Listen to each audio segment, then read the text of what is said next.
Open for business, buddy. Open for business. It's March 4th, 2021. Welcome aboard. This is the Crushing Iron Podcast, episode 457, where the great cookie debate, do you like it warm, do you like it cold, the debate rages on. The debate is over, It's dude. not. I'll be honest with you. I mean, and we the talked special about this. occasion, you warm them up. Quiet. Wait, let's listen. We talked about this in the beginning of Monday's podcast, and then people chimed in on our closed Facebook group. Again, if you want to be a part of that, it is Crushing Iron Group on Facebook. Hop in. We'll let you in, answer one simple question. A lot of awesome people in there. But I got to admit, I'm a little bit taken back by the amount of people that I trust and have welcomed into our community that like cold cookies. I don't understand. Like, I don't know if you were deprived as a young child or a teenager or adolescent, whatever, that you weren't given the gift of warm, straight out of the oven cookies, and you just like them cold and I don't know if that's like a more of a representation of like where your heart is in life. If you're just cold and like, who doesn't like warm cookies? I'm kind of shocked. At the amount of people. I don't know if it's a timing thing. Like, if you want it, you want it. But like for me, I have a standard for cookies, which is 13 seconds microwave. It's about perfect. Now, obviously, you have to like take into account the how thick the actual cookie is and the circumference. But for the most part, it's 13 seconds. And also, I want to kind of go into this quickly before we get into the podcast. But how do you like your donuts? Don't tell me. I think it's the same. I appreciate a warm donut and I appreciate a warm cookie, but it's almost like a special occasion thing. It's sort of like but every day can be a special occasion, Mike. But it's overkill because I think it brings out too much of the chocolate. I don't know what it is, but it's like out too much of the chocolate. Isn't that what you get them for? Yeah, well, you gotta have a balance, but it's sort of like turkey on Thanksgiving. You like it on that night, it's good, but then, man, there's nothing better than those cold turkey sandwiches. Ooh. Okay, I get it. And the cold pizza, same thing. Like, I think I can have more of the cold and the hot. Here's the thing: is you have to know what you're doing.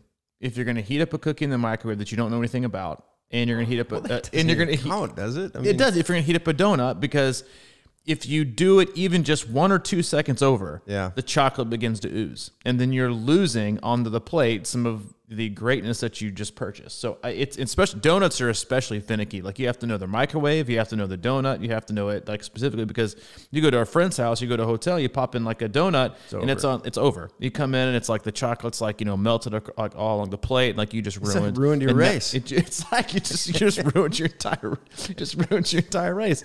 Anyway, we hope you haven't ruined your Thursday. We appreciate you tuning in. Again, this is Crushing Iron Podcast, episode 457. We come to you twice a week, and we always have for what's going on, 5 years now.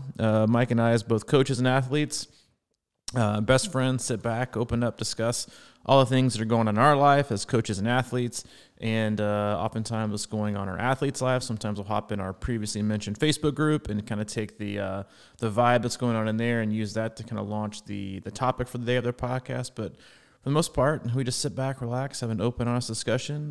No sponsors, no real ads. We'll do our first coffee one next week. We had Dennis Meyer send us in we're about to taste our first cup of, I think it's called Angry Squid. I'm sipping it right now. We'll do a little freebie and hopefully send them some love. I think they're a local company. He's in Chesapeake, Virginia, I think. But that's it. We don't have an agenda. Better not be owned by Amazon or something. We need to do our research, or Nike. But that's it. We have open, honest discussion. We hope you take something positive from it. We're not experts. We're not professionals. We're just experienced, and we're still doing it. We're still trying to figure things out. We don't have all the answers. We're still searching, just like you. And so we'll use that for the topic for today. And hope you enjoy what we have. And just if you can take something positive from it, then we'll call it a win. What's the topic today? You said coffee. No, I was just throwing in a little coffee. Oh, yeah. We'll do our first coffee pitch listen, next man, week, a free coffee pitch. Before we get in, you got some, we're going to be on the same, I think, tip here, but. Tip? We're going to be on the same tip here, guys. That's like, a 70s. What do you mean by that? We're going to be on the same show tip. You or sound like something the guy this? that asked me that this is not a long time ago, but 4 or 5 years ago, that asked the guy in the stranger in the lane next to me at the YMCA, And I got in and I did a 200 and I stopped to like start my main set, and he looked over at me and goes, "Hey man, you want to swim together?" I said, "The fuck you mean I want to swim together? What do you mean? I don't even know you, and we're in separate lanes, and no, I don't want to go. Like, how do you swim together at the pool?" I was like, "What do you mean? How do we swim together?" You want to race. And you know me, like when I go to work out, I don't talk to anybody. Like my mission is not to socialize. My mission is just to get the workout done and be by myself. And so I kind of looked at him like, no, I don't want to swim with you. I was like, yeah, what? Sure. And then I just took off and like went like zone 4 and just dropped down his gas. But anyway, yeah, it's funny. Somebody asked me about what we think of Zwift tip last night, and I was like, well, Robbie and I just kind of get out. We don't really like to think, do any of that kind of stuff. We just like to get in the zone. I put it on every once in a while. Do you? Yeah. Oh. I can't just do it though. I have to have I can like put it on in the background, but I can't like unless I got something else going on. I can't just like mindlessly look at virtual people. Now if I could sync it with Contra or Mario Bros, I would probably do it, or Tecmo Bowl. But other than that, but when you're doing your real workouts, you like to. Oh yeah, I got nothing. I mean, I don't look at anything. I don't like being on any kind of virtual world. I like music, and that's it. No Netflix, no nothing. I just put my earphones in. And I discussed this on our weekly Zoom call last week, was that like if I'm doing like any kind of a really hard session, I just go with like one song. That's it. I don't even put it on shuffle. I just put it on one song that I really like and just listen to one song on repeat the entire time. You do not. I swear. Why is that shocking? Do you like I'm the least, like I don't even do variety. I put it on one song in my headphones that I'm like really feeling, and then I just put on that and leave it there the entire time. That's interesting that you can do one that. song. I kind of do it with like five or something like that. I go 5. Sometimes I'll rotate between these 2 specific ones I really enjoy that really kind of get to me. I'll do those 2. But really I can just do one. I'm like, I'm just kind of pick and choose. But yeah, between 2. Really? Yeah, I don't do the shuffle thing. Did I tell you about my buddy once who ran a marathon, and he was a musician, and I think he used his own songs, which is kind of crazy. But he like us listening to our own podcast. It was all based on cadence, beat, like the speed. I think it's common. He ran to that, looped over and over and over. It sounds worse than mine. So anyway, back to the same tip that we're on. What was I saying? Oh, well, people must be getting kind of anxious about racing, because I'm starting to get calls. Like people want to start talk on the phone. I just got a text like this morning that was like, "Coach, I really think this actually might happen. Now I'm getting nervous." I'm like, yeah, like when we sign up for races, at some point they're going to happen. And I think it's a good topic for the day. And we had another question that one of our athletes and one of our very first, I think, podcast guests, Ross Kaffenberger, and one of my all-time favorite podcasts we've ever done. He asked yesterday in our Zoom call about how to approach your C or B race that's kind of leading up to your A race. And then another question about, how do we approach your first, the first race you have at a specific distance? Do we have expectations? Then you have a lot of people, I think it's too, like, and we've mentioned something in the last few weeks is, as we get closer to an actual season, like, and I think it's been easy for people to, honestly, it's in a way, it's really actually easier for a lot of athletes, depending on what kind of personality they have, to get really psyched with training, and also at the same time not having the pressure of having a race looming over them, because they just kind of train free. They don't have expectations. They don't have this added pressure that is a race or an event. A lot of people liked that the last year. They didn't like the extra. They enjoyed not having that extra pressure that is, racing. And an athlete last night around 5:00 that's training for Ironman Texas, and I put up her next week, and she was like, "Whoa. Yeah, this is getting real. I think this actually might happen. I'm getting kind of nervous." And I was like, yeah, like when we sign up for races, eventually they're going to happen. So at some point we got to kind of just like, get our roll on. But I think a lot of it's going to be an interesting experience, I think, for everybody involved. A lot of people got to do this last year. Not a lot of people got to do it last year.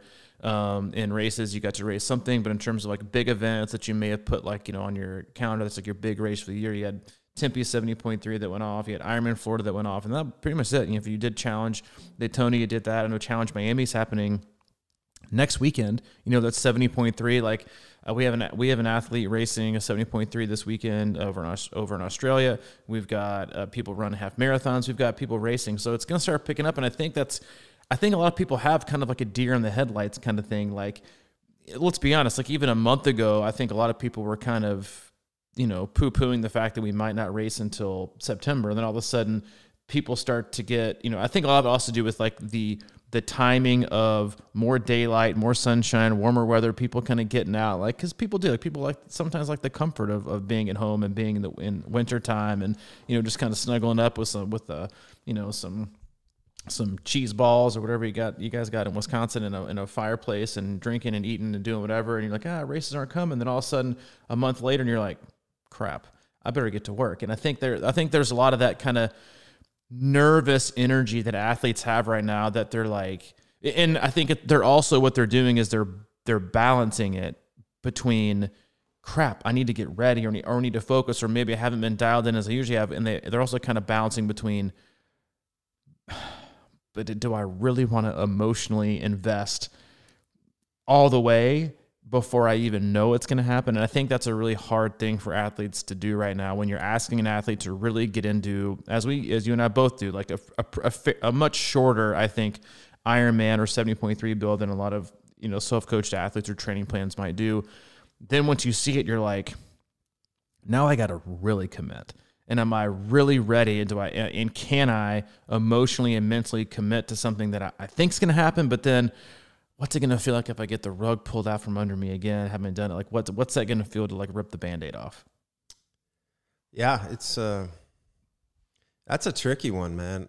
But it's sort of like starting a band and not having any gigs. It's a lot more fun to just kind of screw around and practice for months and months and write half-ass songs and not really, you have to record them, like, show up to Starbucks for like 7 hours and talk about your new company and your new business model, and then nothing ever happens. Right, exactly. It's like, what yeah, exactly, what it's gonna be so cool, man. Yeah, it's like, now that Starbucks isn't having people eat inside, there aren't any new businesses are going to be created like for the next 2 years, because that's where everyone goes. Everyone goes to talk about the new, all the entrepreneurs go to like talk about. My buddy actually told me. But we can't hate on that either, because you and I met for our very first serious conversation about C26 crushing iron at a coffee shop. No, it was definitely not a Starbucks. Yeah, no, it wasn't. But I'm kind of digging the Squid, by the way. And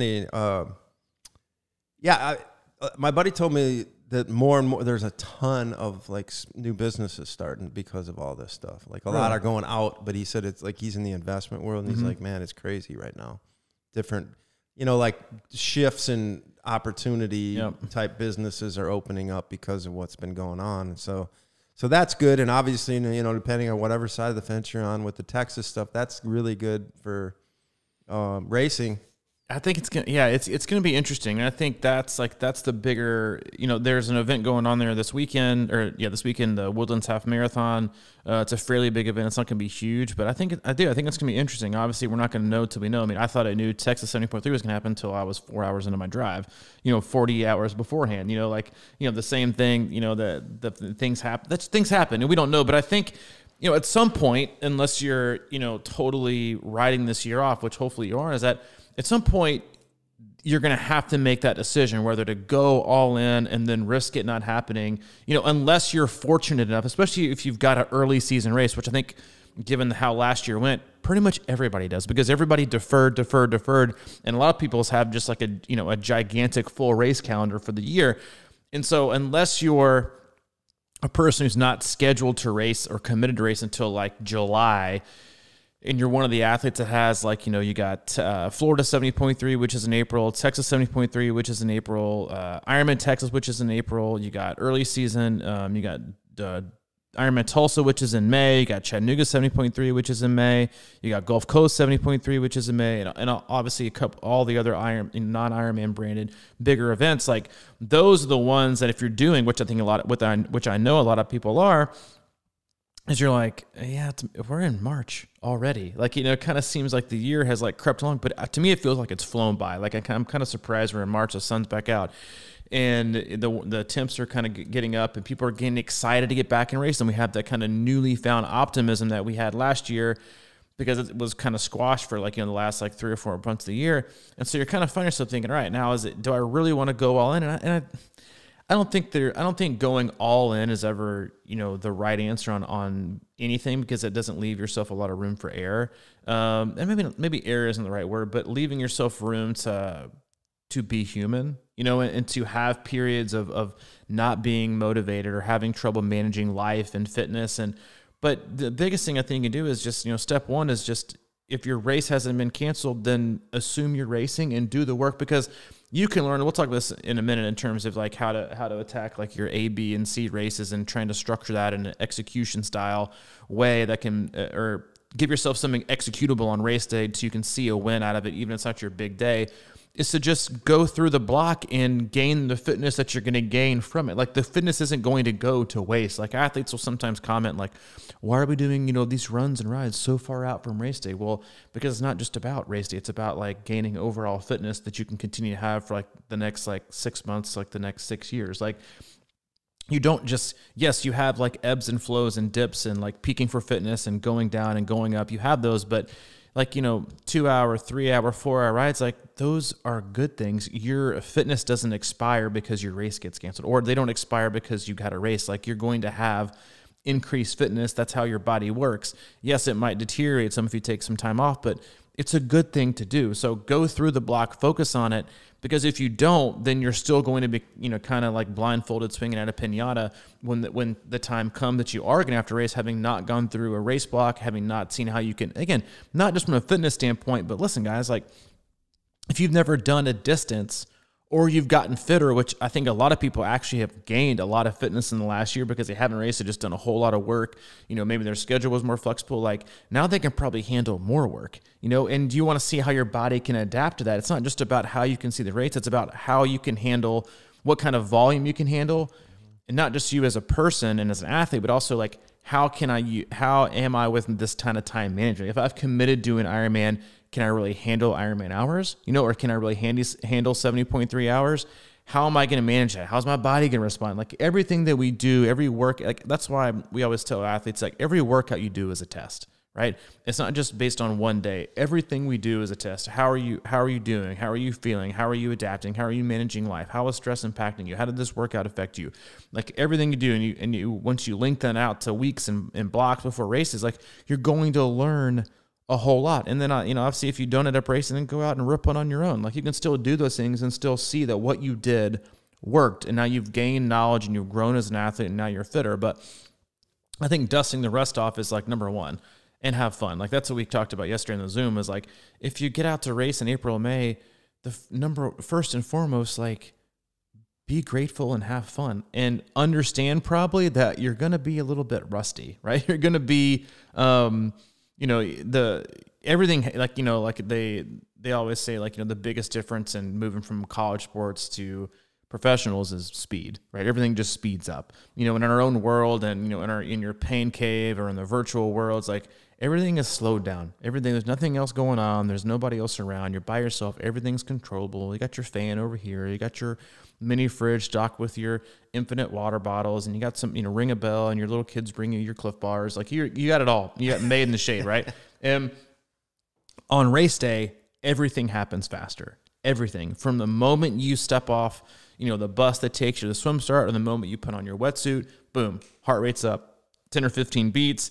And then the whole day just moves really quickly. And I think that's just something that you have to be prepared for, having not done this. And if they're still, you know, using their, you know, kind of their safety measures for COVID that are going to make racing look different, it's going to look and feel different as well, based, you know, from what you did a year ago or 2 years ago or 3 years ago. Like, unless you've done, you know, 40, 50 of these races, which, you know, at that point it's kind of just like riding the bike. You just kind of know what to do.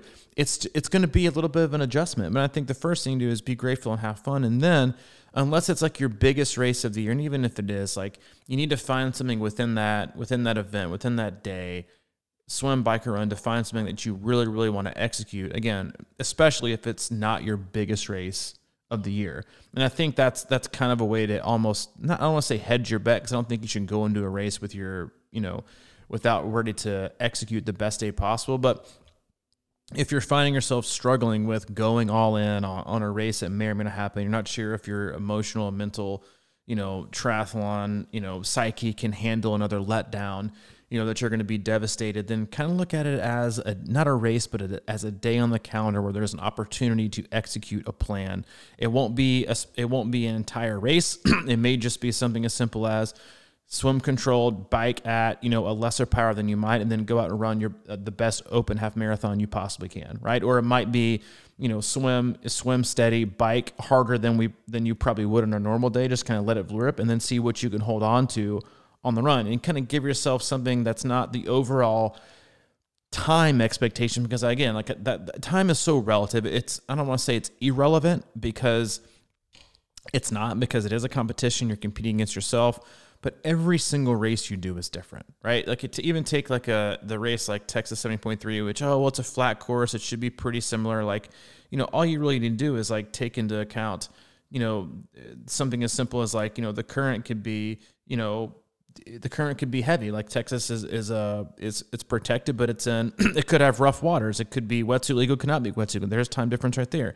You could have your best friend and co-host of the podcast telling you come first out of the water and doing like a 26-minute. In reality, it could be 31 minutes. I don't think I've forgotten that. The wind could be crosswinds the entire way, which makes it hard to handle. Or you could have a tailwind one way and a headwind the other way, or it could be vice versa. The run could be hot. The run could be windy. Like it could be cool. Like there are so many things. So every race, no matter what, is different.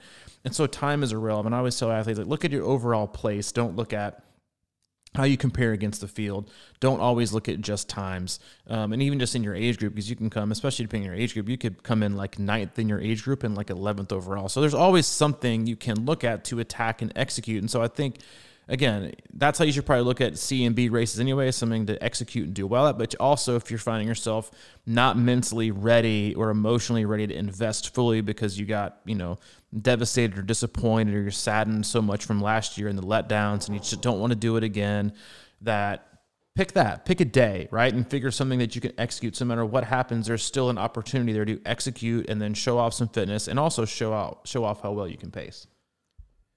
Boy, how much of that squid did you have? I haven't even had a sip yet, because I've been running my mouth for the last 22 minutes.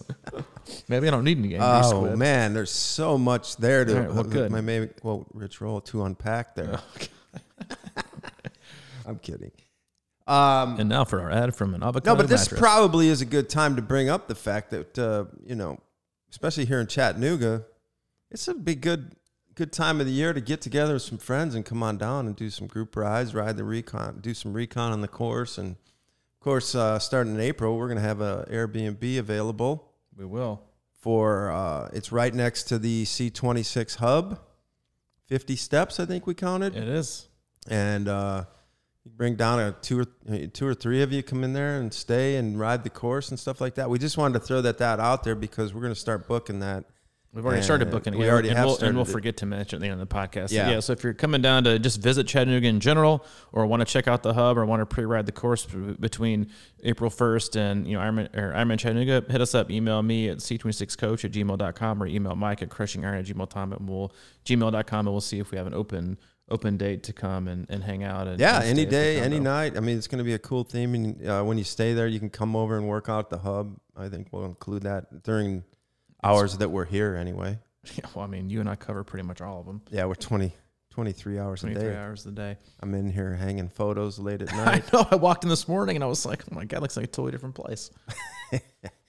But yeah, for real. So that's it. But I think, that's a good strategy in general, is just get out there and do some long rides, because that doesn't feel as commitment driven, as a 3-hour, interval hill repeat kind of, thing. Just get out and ride and kind of not half invest, but 3/4 invest, and just start making. I like what you're saying, because, to put the kind of pressure on yourself to actually go out like in an early season race right now, you might be in really good shape. But it's been a while, man. The rust is going to be there regardless, because you just haven't had that game experience, and it'll come back. It's an interesting thing about, if you're in good shape, I think that game speed, it may be a little bit daunting at first, because it'll feel like, whoa, man, this is different. But if you've done it before, I think you pick it up. It just may take a little adjustment during the, either of them, swim, bike, or run. As a coach, and this happens every year, every season with so many athletes, is that when you have two different kinds of athletes. Like, again, like when I say like you, and I think this is such a common, and hopefully it can now just be gone after this last year. Like a lot of times people look at like it's not my A race. You know, it's like they always do that preference. Like just so you know, Mike, I haven't tapered for this. You know, I'm kind of going to train through it. It's not my A race, okay? So if I don't do as well, just so you know out of the gate, it's not because I'm not faster than you. It's not because I'm not in good shape. It's because I'm training through it, okay? Yeah. This is an early season hit out, okay? This is like one of the things you always see, like all the pros that are like, just so you know, like I'm just kind of working the rust off. Like, don't expect me to be on the podium. Don't expect me to do well. Don't expect me to be awesome. I hate that mentality because you never know, okay? And you should always, and if we've learned anything from last year, is like you should never take the opportunity to race for granted. Because I guarantee you there are a lot of athletes who went into races the previous year and thought, this isn't a big deal because I've got this one coming up, and I just kind of, excuse my way through it or lazy my way through it, or I'm just going to like, don't approach, like, you don't have to be, like, listen, you're only going to be your best self like once or twice, right? Fitness-wise in the course of an entire year, okay? We understand that. I understand that. But you never know when your day is going to be, right? Like you never know. Like I talked about this yesterday in the Zoom. Is like when people have expectations about a race. Like when you wake up on race day, you don't open your eyes and your body goes into like, oh, it's race mode. I know I'm doing a race day. Your body has no clue that it's doing a race, except, if you've eaten an enormous amount of food in the previous few days. I'm like, I got a little more extra to digest, and your heart rate's higher, and you're a little more anxious, and your coffee's doing things too. It hasn't done to you before, but your body doesn't know, and frankly, it doesn't care, right? It's just like any other day when you go work out. Some days you wake up and you work out and you feel like $1,000,000. Some days you go work out and you feel like absolute crap. Like you just don't know, or you could feel somewhere in the middle. And you have to, the best days athletes have, you're only probably going to have like one best day. Like, and that was one of the things that stuck out to me in Challenge Daytona when Polyphilium was like, I didn't really know I was going to have the day, and I just had like that perfect day that you never have, right? And I think what she means, or how I interpreted it and how I interpret it as a coach and both as an athlete, is that like, you're probably only ever going to have one day where you wake up and the conditions are perfect, right? Like it's cool, there's no wind, the terrain is perfect, you don't have any flat tires, your nutrition settles with you perfectly, you nail your fueling plan, and not only do you nail your pacing, but you're able to do things you didn't think you could do, and then all of a sudden you put together a day that you couldn't even imagine, right? And that's the point. If you could imagine it, you would imagine something probably less. Okay, so in order to have that perfect day, everything has to line up. But there are going to be a lot of days where you wake up and you feel like your body is like, I don't really have it today. But you go out and you have the most perfect execution. You have the best day possible. The weather's perfect. The life is perfect. Little stress, no hiccups. Everything's executable. And you have a really, really good race, right? And then a month later, you might wake up, same course, and you could wake up feeling like $1,000,000, but it could be 105-degree heat. It could be super windy. You could have had a flat tire coming out of transition. You could have botched your nutrition plan. Which day is going to be better, right? Who's fitter? It's because, again, it's not about the time. It's about, there's so many things that have to be taken into account. So when you go into races, don't take it for granted, but also be willing to understand that a lot of athletes almost race better when they go into a race as like a B or a C race. Not when they say, I'm just going to train through it. I'm just going to, do this or whatever. They do all the pre-race excuses. And then they go out and have a spectacular race. They're relaxed. Right? Like they're hungry. Spukowski, man. Don't try. Like you just go out and have this like still, because you're like, then they're like, where'd that come from? You don't know because you weren't trying, right? You weren't expecting something. You didn't have this pressure building for weeks and months. It hasn't been your bib number, on your Facebook, thing for the last like 8 months. You just woke up and you went out there and thought, let me just see what I have today. And you just ripped it and you pulled out your best day, like, because you did it freely. And so I think that's another thing. You have to be ready to almost kind of call an audible and be like, hey, I didn't know that I was going to have it today, but I'm just going to go rip it, like, and just see what I have today. And see what happens. You have to have that confidence, but you also have to, in order to have that confidence and be able to do that, you have to be mentally ready, right? Like that's something that I still like joke about with friends that used to be in the hospitality business is like, if you're a server, and the same thing goes for sports teams, right? Like if you've ever like worked in the service industry, you've been like a manager or a waiter or waitress, whatever you want to call them. And you think we all should. Yeah. Everyone should have at some point worked in the hospitality industry without question. Mm-hmm. And you're like, it's going to be a slow day. Like, no one's coming in, last year based on sales, this was like a downer. We're going to go ahead and cut 3 people. And then all of a sudden 4 buses show up with like 19 field trips, and all of a sudden you're slammed. You can't get out of the weeds. Like no matter what, no matter how bad you want to rally, it ain't happening because you're just mentally, you're just behind. Like same thing goes for in sports where you think you're playing some like really crappy team and you're kind of like joking with it. All of a sudden you get punched in the mouth. You're like, wait a minute. Yeah. You're like, we'll just turn in, or teams that are like, we'll be ready come playoff time. Like you can turn it on and turn it off, and then they end up losing the first round. You're like, you couldn't just turn it on, right? It's not something you can just do. It's something you have to practice and be ready for. So you have to be in the moment for these races, because again, not just from a racing standpoint, not taking it for granted and being mentally ready, but even in the race, you just don't ever know when that is going to be your best race. Like my 2 of my best races probably ever, I would have never expected it to be the best day that I would have had fitness wise, but they were. And luckily I was able to somehow mentally pull out it's interesting. Like the 3, maybe I should learn from my own notes, is like my 3 best races almost ever that I feel like I executed the best and I really emptied the tank. I took off my heart rate monitor during the run and threw it away. Not threw it away, but like either handed it to somebody, but then also I did, like I actually threw it in the trash can. And I just got rid of it because I was like, what I was seeing didn't matter to me because I felt like I was running on cloud 9. Like I just had that day and I was like, I don't want to see something that's telling me I don't have it today, because you know what I know? I know I got it today. And then you just got to go with it. You can't look at your watch and be like, I'm not supposed to be running these. Yeah. Cause you are, right? But you have to be in a place to where if that opportunity presents itself, then you have to be ready. And if you go into a race treating it as just another day, right?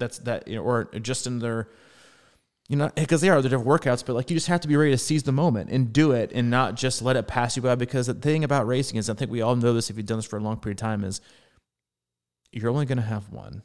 There's only going to be that, like when you retire from the sport and you give it up, you do something else, there's only going to be that one best day that you've had where everything came together and everything was perfect and you nailed everything. That's only going to happen once. And if it happens early in your career, then all you're going to be done is do it, or all you're going to have left is just to chase that one day that you're probably never going to happen again, but you're going to want it back. And if that opportunity presents itself, you got to be ready to grab it. Yeah.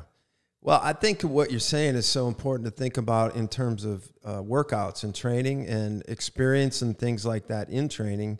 Some days, we have that long, easy run, and people, how they will, I just really felt it today, so I kind of went for it. And I think that that's a good thing if you manage it right, whether it's a zone 2 run or an easy marathon pace, whatever. If you almost have to experience it in training to understand how to kind of flip that switch in a race and understand what that feels like. And that also goes for, bad things that happen in training or whatever. It's sort of like, oh man, that was, how do you, I guess what I'm saying is like, you have to feel it, right? So if you have this thing where you're having a stomach issue or, this is the normal type of struggles on training, you got to try and figure out how to get through it.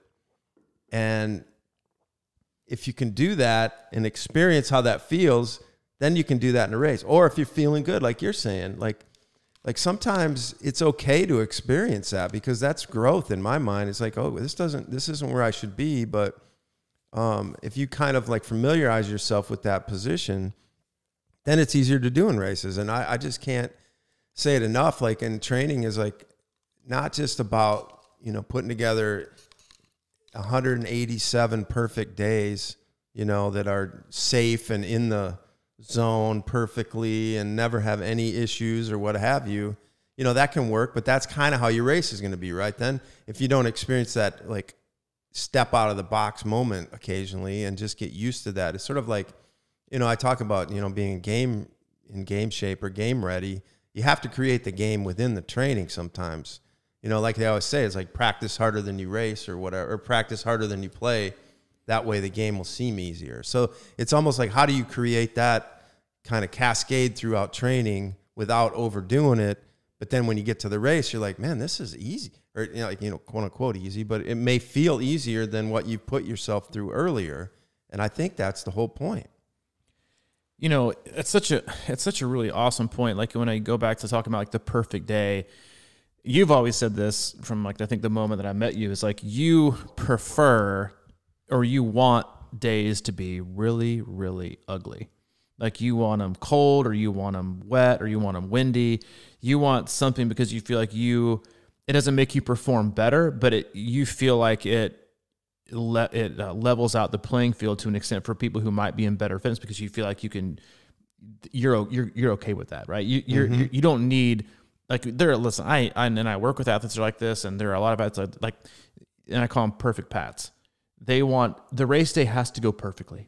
Everything has to go perfectly. And the same thing goes with training. If everything doesn't line up exactly the way it should, then the day is I'm just devastated. My smart trainer got unplugged, and I just had to call it a day. I had to sit there, and I'm like, just, you know, hop on, or just, you know, pedal, you know, like, and everything has to go perfectly. Same thing goes race day. I was, you know, my ideal temperature for racing is 71.3. And I went out, and then when I woke up today, I saw the high was 76, and I just got mentally destroyed. Like, I'm the same. I like to see conditions that are going to be adverse, that are going to be difficult, because not because I feel like I physically thrive in them, but because I don't consider myself like the most athletically gifted person on the planet, but I feel like I can outsmart, right? By being patient and understanding what's, like, I'll let people blow up ahead of me versus me, like, making them move to blow up, and then hopefully, you know, move up the ladder or do something like that. Mm-hmm. But you have to be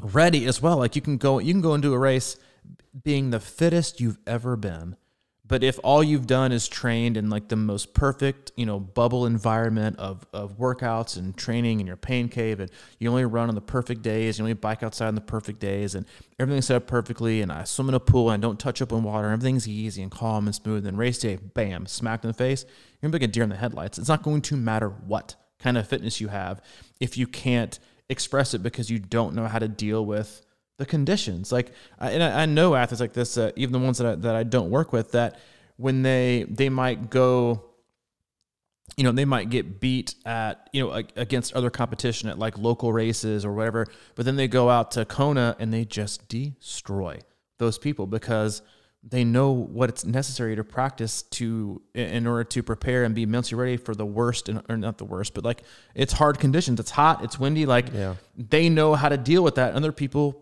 and other athletes might not. And so, again, like, I think that's part of the equation that you have to take into account, is, like, I also want to be ready for adverse conditions, and I want to be able to do my best within those. It's all practice. It's all, and I get it. Like, and that's so much of, like, that's so much of life, right? It's like the things that we, you know, and that's why I think you should be so unapologetic for the things that you've been through in life, you know, and that you've gone through and you've persevered. And it's because it's made you who you are. You've become more resilient. Like, I think a lot, you know, people oftentimes will give people who have been, you know, through, you know, addiction and stuff like that. Like, you know, a lot of them turn out to be really, really good athletes. I think part of that is because they're probably already athletic and they have an addictive personality, which means they're probably going to train a lot more than a lot of people would in sometimes an unhealthy way.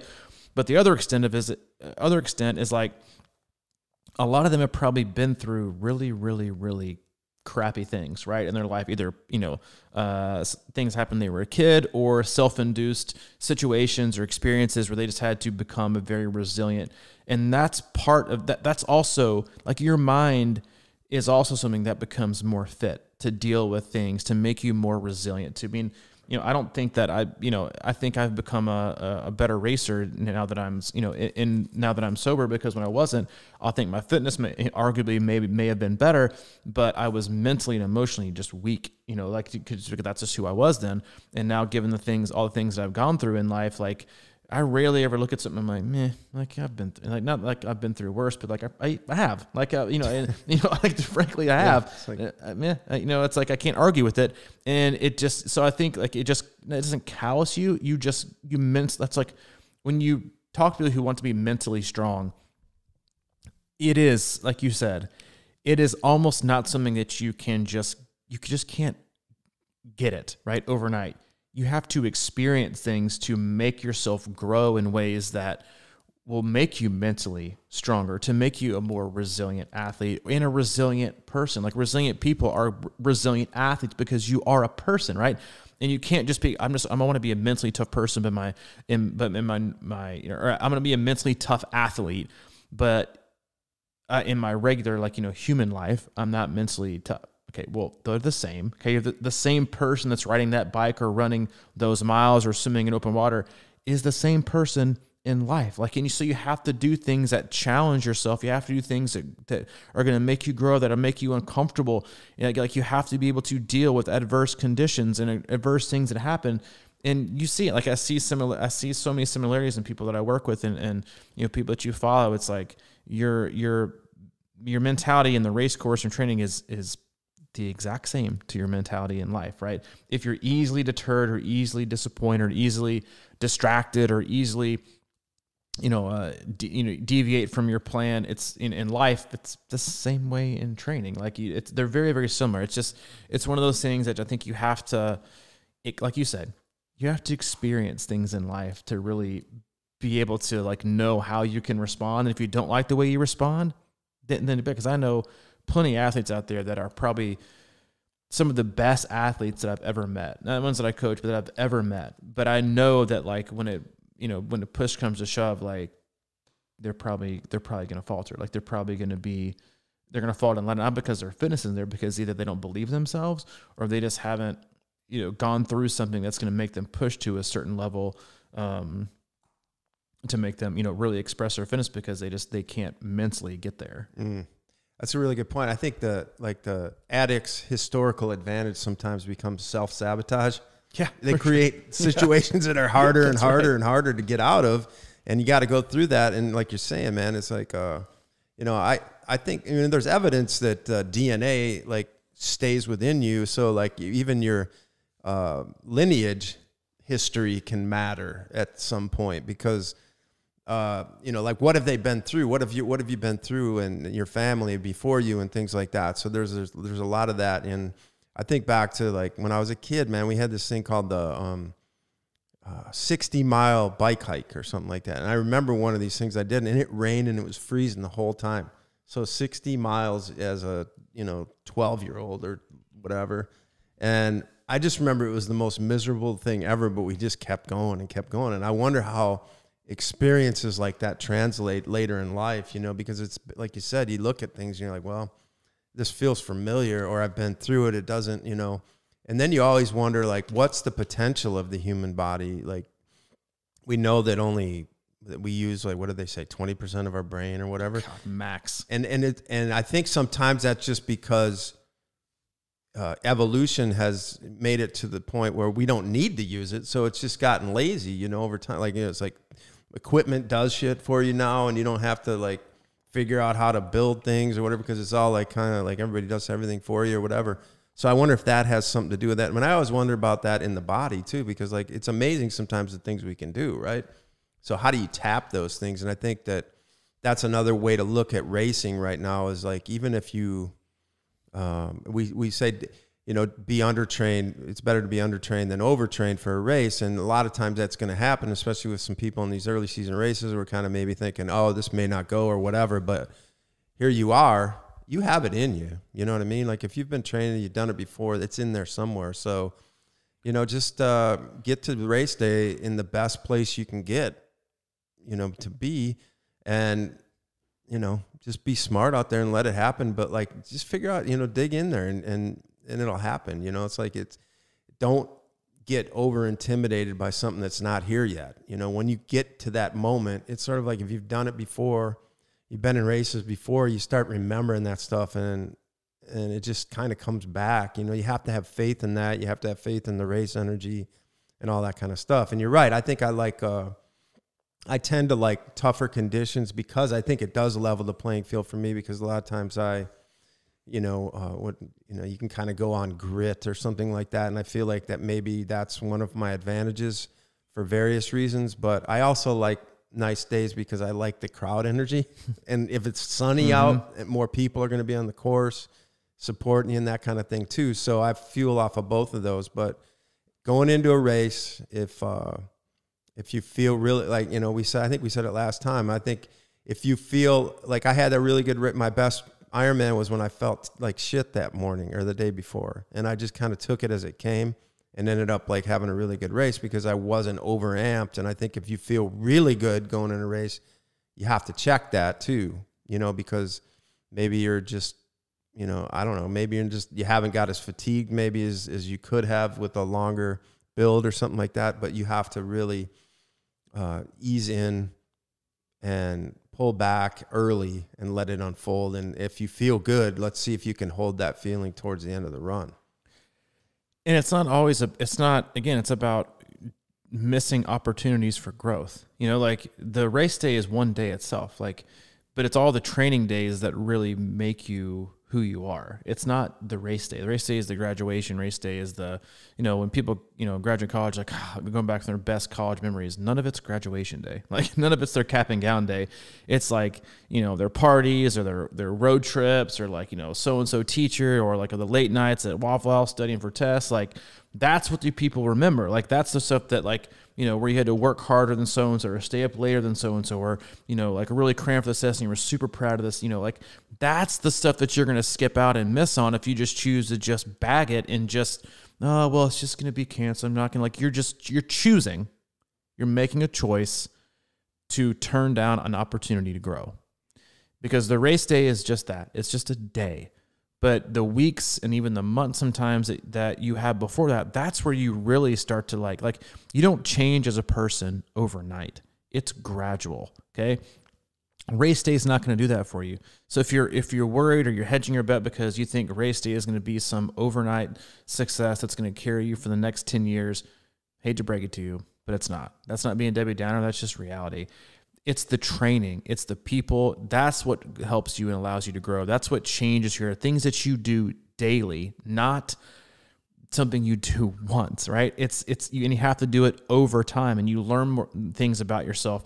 Again, not just as a person who does triathlons, but as a human, right? As a spouse, as a business person, as a friend, as a brother or whatever it is. Like that's what changes you through training. It's like a triathlon is a vessel, right? Of how we want to manage our stress, who we want to become, how we want to live, and who we want to meet, and who we want to be around with our friends. Like, if you don't do that, you're choosing to just skip. You're taking a pass. And you're going to regret it. You won't regret the race. You'll regret the times that you missed, the long rides with your buddies on Saturday. The group runs you turned down on Sunday because I'm not training for anything. It's just going to get canceled. You're dumb. It's like you're going to miss out on those, and those are the memories. Like those are. None of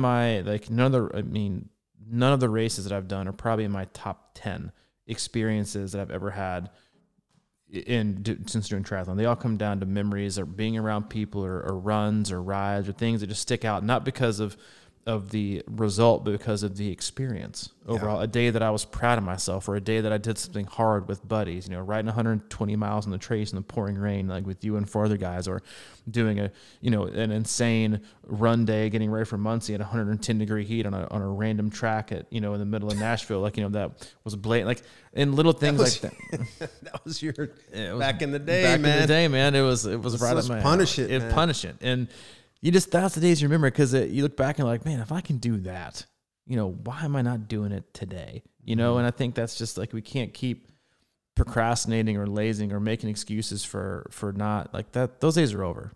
Okay. Can we just decide to just move forward and just take, take each day for what is an opportunity. We can't keep wasting opportunities to grow. We can't keep wasting opportunities to gain fitness and to become because we got into triathlon to do things, but we got into it because you're looking for something. You want to conquer something. You want to be something. You want to do something.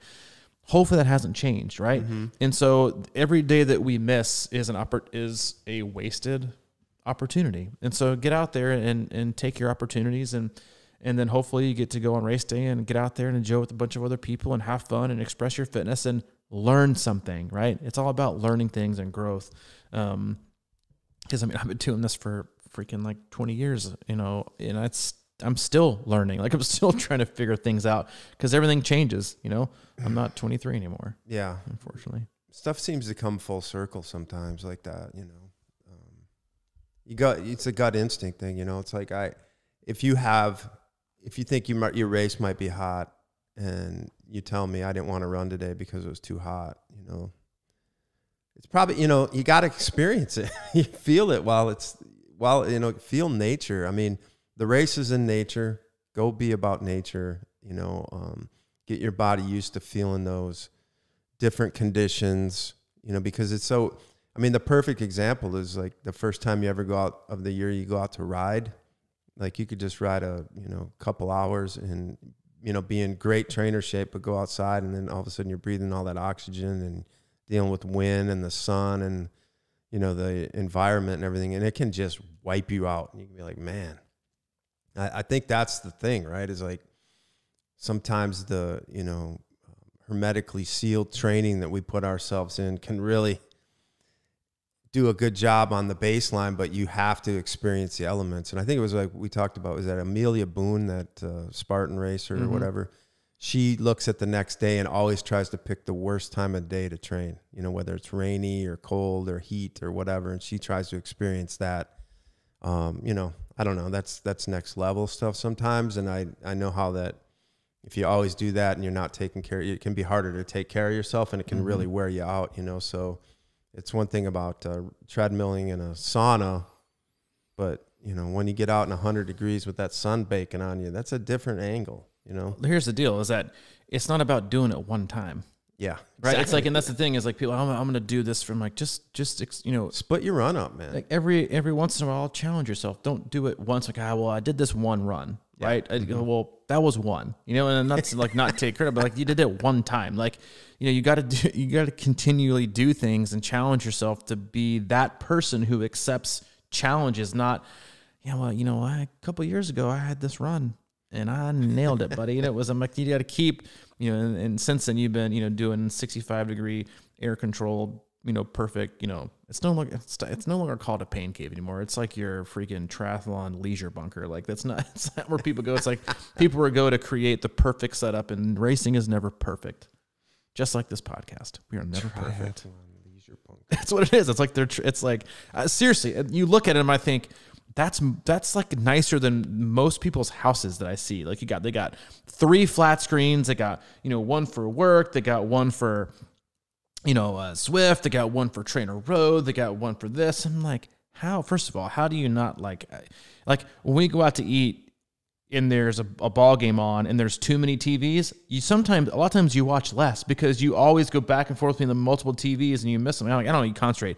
They got the perfect setup. They got like a mini fridge. They got like their medals hanging perfect. I'm like, this isn't a pain cave. This is like a triathlon leisure bunk room. Like this is like a spa day. This is like this. It looks very chill. It looks very, that's yes, a lot. You can work hard, but it's a very controlled environment, Yeah.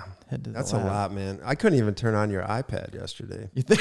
I'm still sitting over here. I have this weird thing, right? Like I'm all about technology because I do video and do all this. It's because it doesn't have a button. But sometimes, where's the switch? Where's the switch? Where's the plug? Did you try to unplug it? Yeah. Restart? Just take the video game out and like a Nintendo game, and you blow it, smack it a few times, and put it back in, and it'll probably work. It cleans off the dust. That's right, cleans off the dust. Clear off the dust. There you go. Nicely done.